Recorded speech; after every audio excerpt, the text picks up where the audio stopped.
Kapsasahan? Okay. At sa atin namang mga gwapong miyembro ng Cyberkada, kasi Jan, Stefano, and Carlo, kayo pare-parehong gwapo, pare-parehong bagets.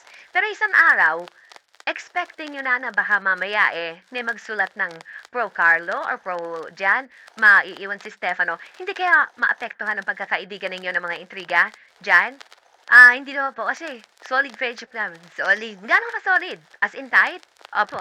Okay. Ano? Pato po, mato. Pero mayroon akong hindi nadidinig sa'yo ngayon. Kasi hindi kompleto yung pag-dimas yun. Yun. Di ba?